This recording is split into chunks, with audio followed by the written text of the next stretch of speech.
So I asked the question, what is your water legacy?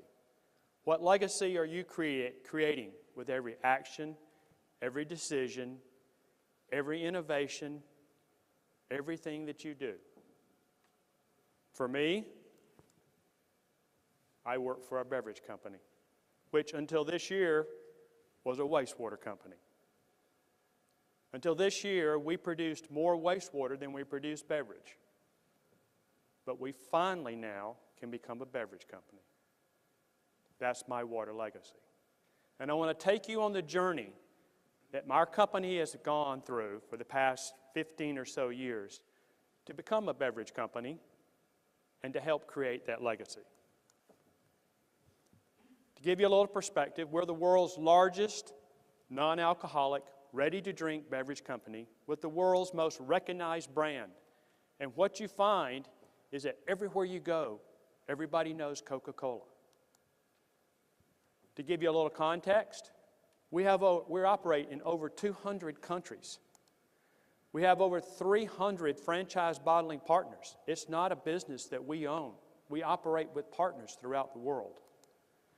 There are over 500 brands, $21 billion brands. We have close to 1,000 manufacturing facilities. We have over 2,800 different products. And my favorite, and I'm sure that you all know this, is each and every day we create 1.9 billion moments of happiness. See? You know that when you take our beverages and take a sip, that's a moment of relaxing, refreshment, and happiness for each of you. That's what we do.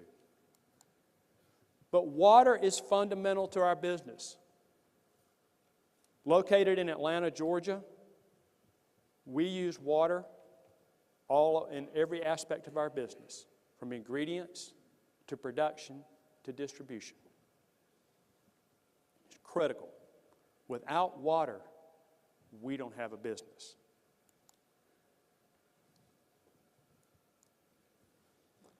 But we also know that we have to share our resources, that these are valuable resources, that we have to be sustainable. Without sustainable communities, our business, the business of refreshing the world, of bringing those moments of happiness, cannot be sustainable. And for us, sustainability is about creating shared values, creating those opportunities with our partners to have the same values. Through our partners, our supply chain, and the communities. Sharing the things that we both hold dear and important, water being one of them. In 2003, the United Nations issued a statement talking about the state of water, that it was indeed a stressed resource facing unprecedented challenges, that we didn't know how it could be sustainable. As a company, that kind of gave us a little pause. And so in 2004, we placed this statement in our Securities and Exchange filing with the Trade Commission, letting our investors know that water was a main ingredient. It was an ingredient that faced increasing stress and increasing difficulty in the world. And that if you were going to invest money in our company, you needed to know that our main ingredient was at risk. So do you want to invest? Don't you want to know, if you're going to invest, what we're doing to mitigate that risk? How we're going to continue to have access to this most valuable resource as we grow our business?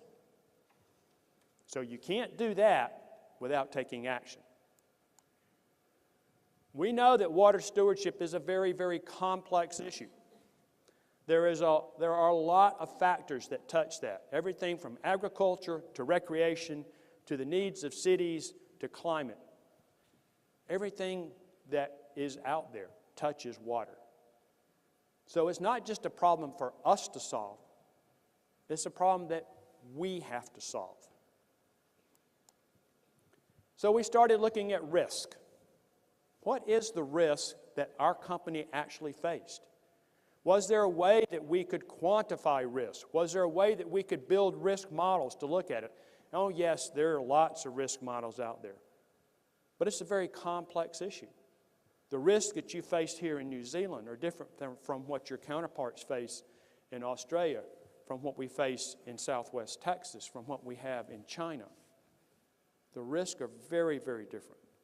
But we have to be able to quantify and mitigate those risks. Stress is one thing, risk is another. Yes, there's water stress, but the risk is unique. The stress may be common. You may have a lot of stress in a different region, but the risks that a company faces, the risks that a community faces, are unique to those communities. And so what we advise and what we've learned is that you need to quantify risk. You need to build and develop a strategy around how you mitigate those risks. You have to build capacity to execute. Strategy without execution is a nice document that sits on a desk.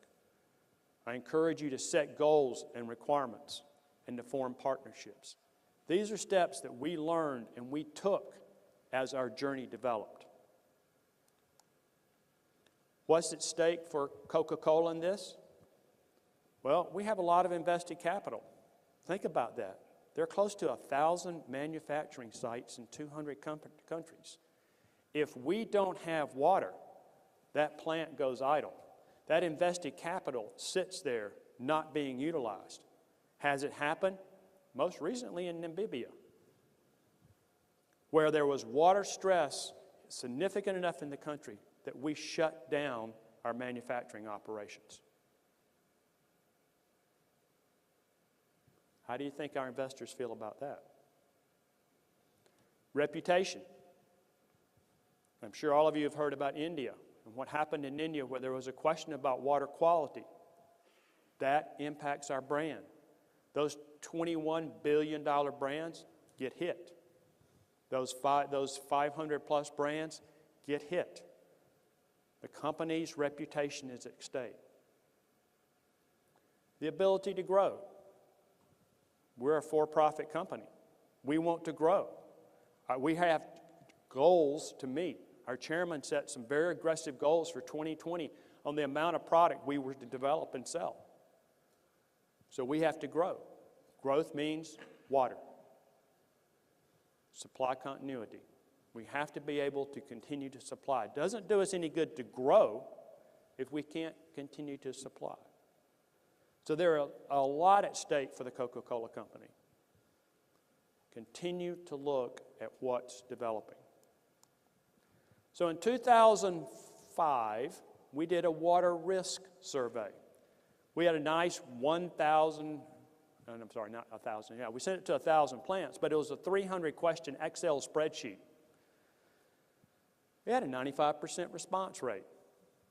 We found that these were the areas of water risk. We looked at watershed, supply reliability, efficiency, compliance, supply economics, and social and competitive risk. Look at where the big buckets were. 34% social, 35% compliance. Watershed, supply reliability, 22%. We took action. We developed some mitigation strategies, put them in business plans, rolled them out to our different business units and bottlers. And 2008, we did another survey. See any differences? Watershed and supply reliability is now 40%. It was 22. It's now 40. Social acceptance was 34. It's down to 17. Compliance was 35, down to 17. And supply economics and efficiency around 27. So there's a shift. Not only because of our mitigation strategies, but because stress in water areas continues. And we're continuing to work. We just updated the survey about 6 years later. We see now that water sustainability and supply reliability continues to be at the forefront of what our bottling partners and business units are concerned about. Social acceptance from a concern standpoint is only 11%. Wastewater compliance is 9%, and supply economics and efficiency is at 18%. So we're improving. The risks have been mitigated in some areas. The risk from a social context is extremely low. But at the same time, risk continues to grow in areas that we have very little control. So in a water sustainability aspect, a supply reliability, that risk continues to grow. And we see our bottling partners very concerned about how they're going to get water for the future. When we started this, we set out as a goal that our conservation goal is to return to communities and nature an amount of water equivalent to what we use in all of our beverages and their production. And if you just take out the middle part, all the funny words, it's return to communities and nature an amount of water equivalent to what we use. Wow, that's pretty powerful. How are you going to do that as a company? Well, we had 3 approaches: reduce, recycle, and replenish. So we set very aggressive goals and targets in those 3 areas. The biggest one was, well, let me tell you what they were. By reduce, we wanted a 25% reduction in our water use. We wanted to have 100% compliance with our wastewater policy, and we wanted to be water neutral. Water neutral. Kind of an interesting thought. A beverage company that uses water in all of its products and in a major portion of its ingredients to be water neutral. How do we achieve that? So we set up a framework. I don't know how many of these I've seen, but our company seems to be very good at developing houses and block diagrams. But we had 4 pillars. End-to-end value chain water sustainability and performance. That's a mouthful. Watershed protection, sustainable communities, and global awareness. So the first one is my bucket. That's where my team operates. End-to-end value chain water sustainability and performance. And that deals with plant performance. How efficiently can we turn water into beverage? I said we became a beverage company. When I joined the company, the water use ratio, liters of water to produce a liter of product, was over 4. So 4 liters of water to produce 1 liter of product, that meant 3 liters of water went to the wastewater plant. Not very efficient. This year, and I'll show you the stat later, we're at 1.98. So that means for every 1.98 liters of water, 1 liter goes into the product and 0.98 goes down the drain. A significant improvement. But we also have that value chain piece. A lot of work still to do on that. Watershed protection is where we do SVAs and SWPs. And SVA is a source vulnerability assessment. It's where each of our manufacturing operations does a source vulnerability analysis for their watershed. Where do they get their water? What are the threats and risks that they see for that particular source? Once those have been identified, they have to do a source water protection plan, SWP. And that plan includes mitigation strategies against those risks so that they're able to mitigate the risk locally that they face along their watershed. Community or sustainable communities is where we have our community water partnerships and replenish. And replenish is a way that we, through a variety of projects, everything from watershed management to finding leaks in pipes, to forest restoration, to stream bank restoration, to aquifer recharge, help renew the water resources in a particular watershed.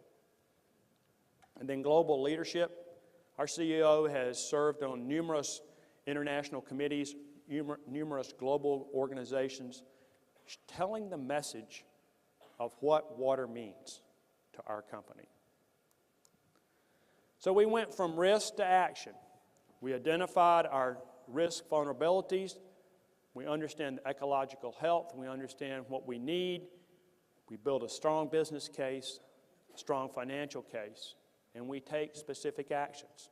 Everything from watershed protection to water for productive use to awareness and policies. All built on risk. Because without knowing the risk, you don't know what to do. And that's the story. Understanding the risk, developing the mitigation, building the business case, implementing the actions. So how have we done? You can see, reduce. We hit our first goal. Our first goal was to be 20% from 2004 to 2012, reduced by 20%. We hit that goal. And we are on track for a 25% reduction in water use by 2020. At that time, we'll have a water to use ratio of about 1.7. Think about that. Global company producing beverages, 1 liter goes into the bottle, 0.7 goes down the drain. Global average over all 1,000 manufacturing sites. Recycle, right now we're at about 99.9% of our 1,000 operations comply with company policy, which means they either discharge to a secondary treatment system or they have a secondary treatment system on site. Now, I've got a few locations. If I can get some volunteers, I'll be glad to sign you up. Yemen, Somalia, Iraq, Afghanistan, all need wastewater plants. So if you would like to go, come see me afterwards and we'll talk about contracts. All right? But that's just the challenge that a global company with our presence faces. That there are a few places that are very, very difficult to operate. And in many countries, or in some countries, we are the wastewater plant in the country. And if we're not the, we may have been the first. Replenish. Last year, we replenished 115% of the volume of water used in production. We became the first Fortune 500 company to be water neutral. Didn't think we would do it. I can remember when our chairman stood up and said we were going to be water neutral. And my whole team kind of gulped and gasped and said, who said he could say that? And we went and found the public affairs person, and they said, we didn't tell him. He just made it up as, off the hip. Well, you can't have a CEO make a statement like that and not back it up. So we backed it up. The program we have is Replenish. It's a scientifically based accounting mechanism for looking at projects like reforestation, riverbank restoration, safe access to water, and being able to determine the quantity of water that's actually delivered in those projects. And then finally, risk management. Goes back to risk. It always comes back to risk. The reduce, the recycle, the replenish are simply strategies. They're simply tools. The goal is risk management. So again, every plant, every 3 years, does a source vulnerability assessment, which helps determine their risk and helps them to know how to mitigate those risks as they move forward. We have replenished projects, and this is kind of one of the shining lights. We have over 500 community water programs, over 2,000 different locations, and we replenished 115% of our volume. That's everything from access to water and sanitation to education, awareness, water for productive use, water shed protection. Most of the people in this world don't get water by turning on a tap. Most people walk 3 to 5 miles to get water. And most of that is done by women and young girls. So when we provide access, whether it's through Coca-Cola, whether it's through Oxfam, whether it's through WaterCare, whether it's through whomever, when we provide safe access to water, we allow young girls to go to school, we allow women to work in their homes or to help their husbands or to have their own careers and be productive. It's more than water. It's about life. We do all this with partners. Couldn't do it by ourselves. We formed this golden triangle of partnerships that allows us to work with governments as well as civil society. Again, we can't do it alone. It's not in our objectives to do this alone. We don't have the funding, we don't have the resources, we don't have the license. So we do it with partners. And some of the partners that we do it with are very big, some of them are very small. But it is a partnership that allows us to move forward. What's next? We understand our supply chain uses a lot of water. And we have to define the risk. We have to define the requirements, the mechanisms to move forward. And we have to determine how we're going to do that. We have 14 key ingredients, and by 2020, they will all be sustainably sourced. So we're moving in the right direction, but a lot of work still ahead. So over the past 14 or so years, we've been able to build trust and brand love by being good water stewards. It's something that we have to continue to work on, and we're going to continue down that path. And as you think about the Coca-Cola Company, I hope you think about the legacy of water that we've created, and you think about me and the legacy that I've helped create. I thank you so much for your time this morning. I am very excited to be here. I look forward to sitting in on sessions. I look forward to meeting many of you. And I do believe we might have a few minutes for a question or two, Brent, if that's possible. So thank you.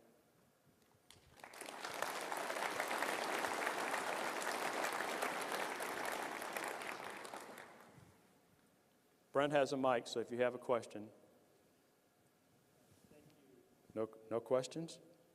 Can I just say, if you've got a question, by all means, please just state your name and affiliation prior to asking the question. Do we have any questions out there? Well, Gary even got a pre-read, and he doesn't have questions. I have one for you, Okay. Paul. And for some strange reason, I'm suddenly thirsty.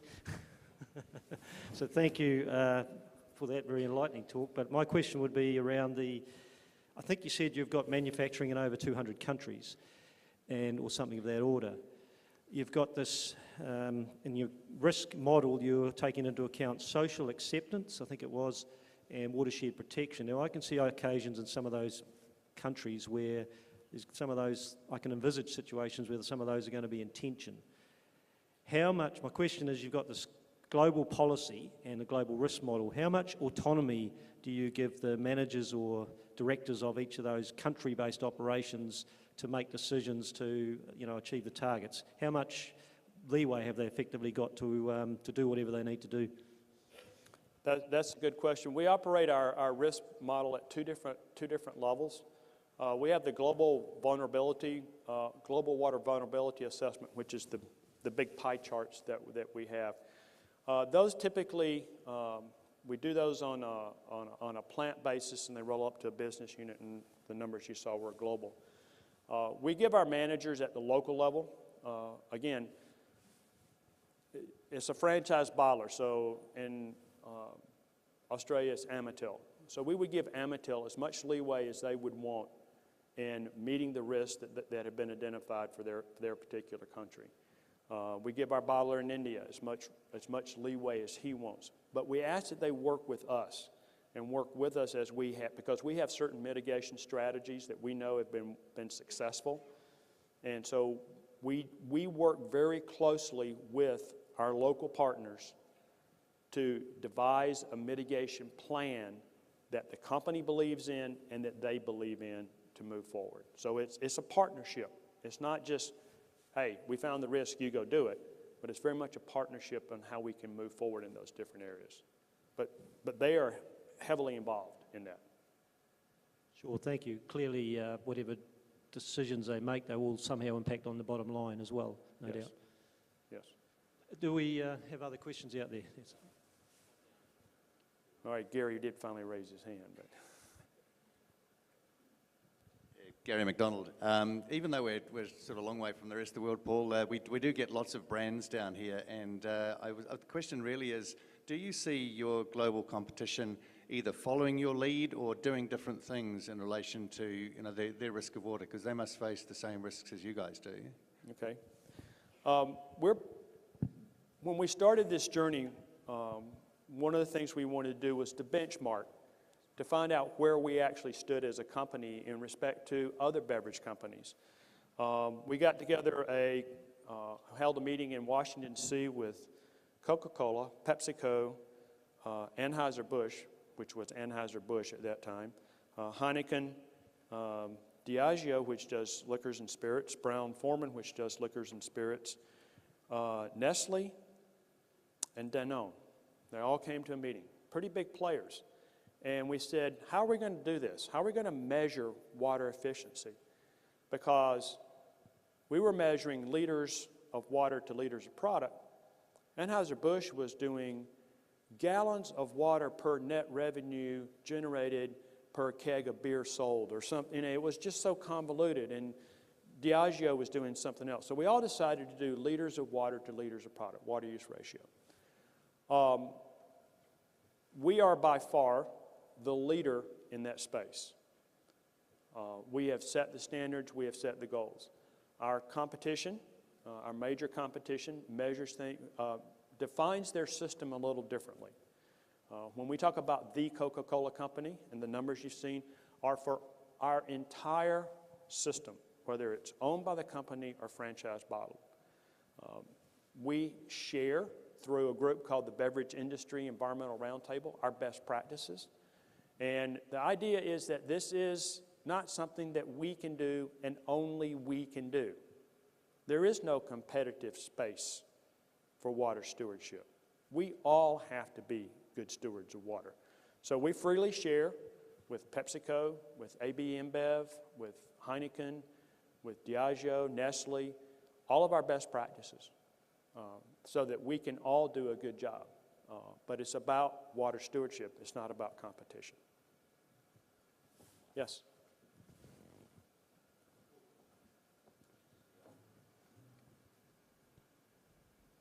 Is that on? Yeah. Yes, it's on. Just, Paul, just a question around the way, how do you impose some level of constraint on your franchise holders on the price of the water as opposed to the cost of the price of the product? Okay, good question. No, they pay for water what they get from their local authorities or from their. Most of our bottling operations use two sources, either municipal water or boreholes or wells. We do have a few that do some other things. But as a result, they pay for water, whatever the market is. What we try to do with our local bottling partners is guide them. We have the same standards for water quality and wastewater treatment regardless, whether it's in Atlanta, Georgia, where we have several bottling operations, or there's in Auckland, whether it's in Papua New Guinea, which I've visited. We have 2 plants in Papua New Guinea. Whether it's in India, Africa, whatever, the same standards exist. Our goal is to work with those franchise bottling partners. We very seldom dictate anything except quality requirements. The quality requirements are dictated. Just about everything else is a matter of coercion. You know, it would be nice if you did this. If you don't do this, you'll fail your next audit type thing. So that's the big carrot and stick, is because if they fail an audit, then their CEO has to come meet our CEO, and that's just not a pleasant thing. But yeah, it's through partnerships, and I know I've said that a lot, but we engage. Everything that I do, like I'm rolling out some new wastewater update standards next year, it starts with I'm having meetings with representatives from all our bottlers to say, here's what we're thinking about doing. What are your thoughts? Oh, this is going to cost a lot. Yeah, I know, but so is a fine from the national government for not meeting standards going to cost a lot. So let's work together to figure out how we're going to do things. It truly is a partnership for getting things done. Peter Brooks, Green CNZ. Just returning to the social side of things, you spoke about women and girls and the direct effect on them. Mm-hmm. Do you measure that, and what sort of success have you had in actually delivering that? Very good question. We have a program that we have several social initiatives. In addition to our water goals, we have a program around women empowerment. It's called 5 by 20. So it's 5 million women in jobs by 2020. And we are on track to meet that goal. So that's how we kind of measure that particular progress. We have a number of our replenish projects are around access to fresh water. Some of them are also around access to water in schools. And we realize that education and the value of education is extremely important, so we link that to make sure the schools in many places have not only water, but have the proper sanitation facilities. So it's not a big component of that program, but it is a component that we do track. Any others in the back? Yes, down there, far back down there, Where are you? Oh, to your right. oh okay. Kirsty Johns from Becker. You talk about partnership, but you Yep. also talk in the same answer about coercion, which strikes me as a slight dichotomy.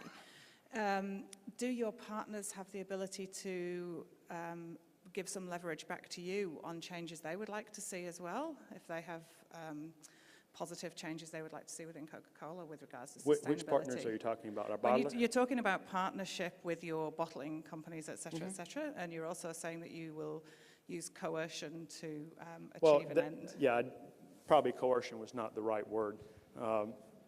We do build partnerships with them. Again, they operate, I mean, they very clearly understand the environment where they are operating. You know, the bottler has complete control over his manufacturing premises. You know, we have company guidelines. They sign a franchising agreement with us, and the franchising agreement says you'll abide by the policies of the Coca-Cola company. So when I say coercion, that's the type of coercion I mean. They're fully aware of everything that's in those policies. We work with some, I mean, gosh, I'm trying to think, that if I could think of the number, there are a number of plants that have issues with some of our wastewater quality standards, and we have worked with them to make sure that we're not being onerous. We have a plant, great example, we have a plant in Latin America that their incoming iron concentration, incoming iron and aluminum, just naturally occurring in the water, is greater than our effluent requirement. So we work with them to say, okay, that's not fair. How can we mitigate those types of situations? So it is a partnership in the fact that we're willing to work. Quality is a whole other matter. The quality of what goes in that bottle, there is no compromise on that. But around the environmental principles, we work very closely to try not to be onerous, but to try to follow what the company believes in doing. Okay? All right, I see Brent's rushing me off the stage. I'll be glad to talk to any of you during the conference. Again, thank you so much for this opportunity, and enjoy the conference. So, not at all to rush you off at all, Paul. All great questions, and thank you very much for those. But in the interest of getting you to morning tea and continuing, we've got a whole day and a further 2 days after that. So we'll keep things to time as best we can.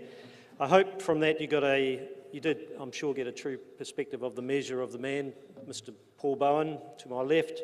I didn't read you his full bio because I might still otherwise be up here. But clearly, I pretty appreciated your global perspective, given the position you hold, Paul. The one element of your bio that particularly interested me, though, was you're on the International Society of Beverage Technologists. So I think we should have a good chat over dinner tonight. So, in thanking you, Paul, I've got a small gift here, which I think you'll find, given what we've been talking about with the work you do with communities and so on, and what I mentioned earlier around Oxfam is entirely appropriate. So this is we don't go for bottles of wine anymore. This is a nominal contribution towards Oxfam in respect of your presentation to us. So thank you. Thank you. Thank you so much. So that's the last you got from me for a little while. Paul is around, I think, at least for the rest of the day. So if you've got burning questions or just simply want to catch up with him, clearly take that opportunity. And similarly for myself and anyone else. So I'll hand back to Te Radar now. Thank you. There we go. Ladies and gentlemen, another wonderful round of applause for Paul. Thank you, Paul. And I know that very generous gift that you have just given to Oxfam will go down well. I actually once, a small Rwandan village, gave them a goat. They made me a king and then allowed me to marry one of their women. And then several minutes later, they went, you're not actually married to her.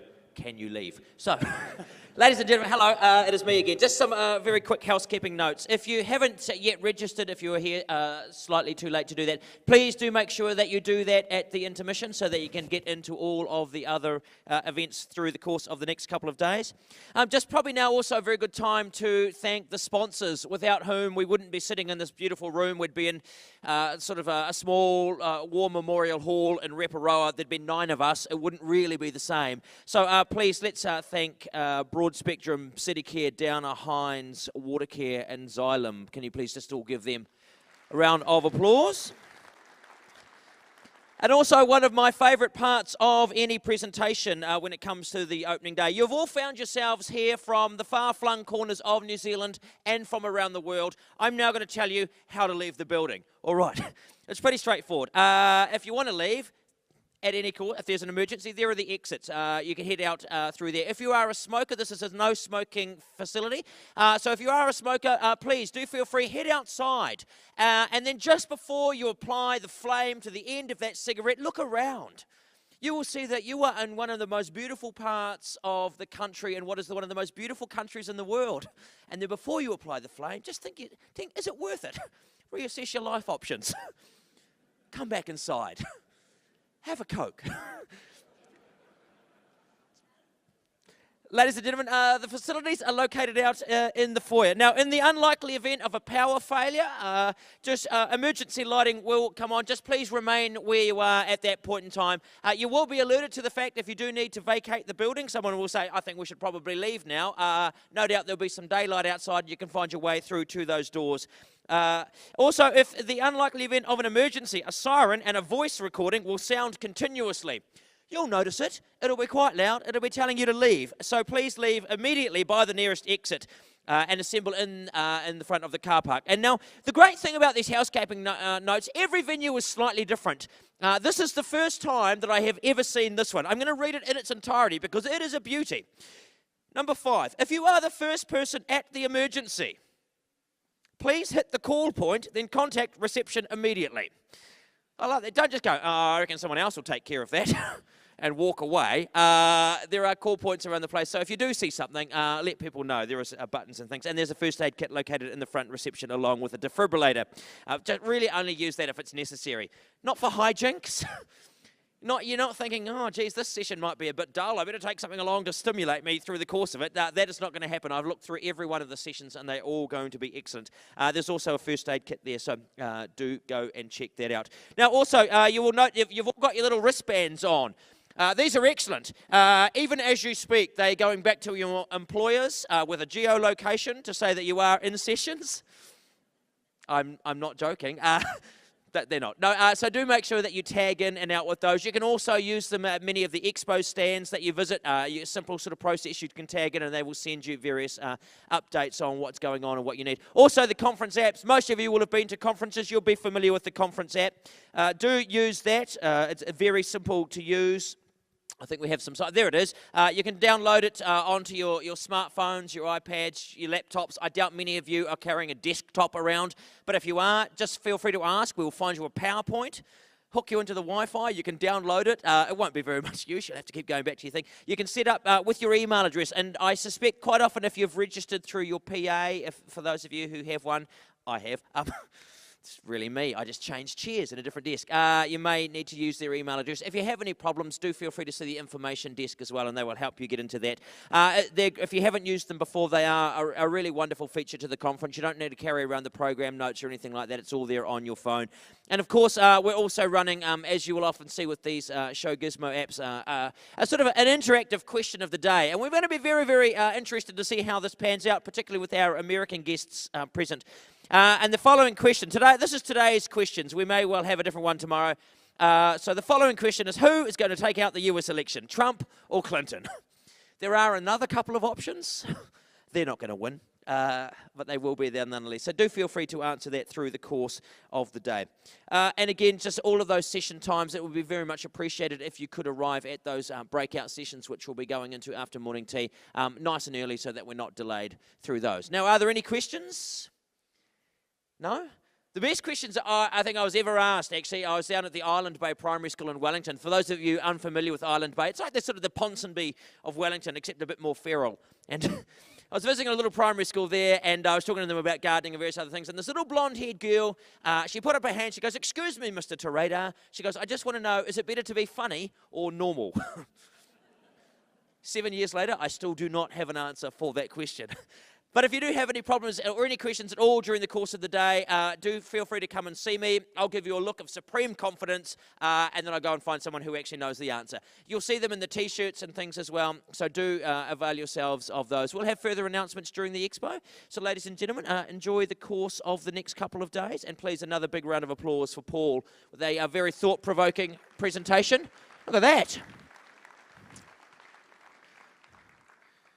Trump, all right. We're going to have a great and very interesting conference discussion about the nature of this. And as I say, do feel free over the next couple of days, when you are talking to people, do reference yourselves back to what were those original bodies of water that shaped you, because I suspect that for everyone they're going to be very, very different. And I think it's always quite nice to know what it is that drives people from that time that they first became aware of water. So we'll see you over the course of the day. Enjoy your morning tea.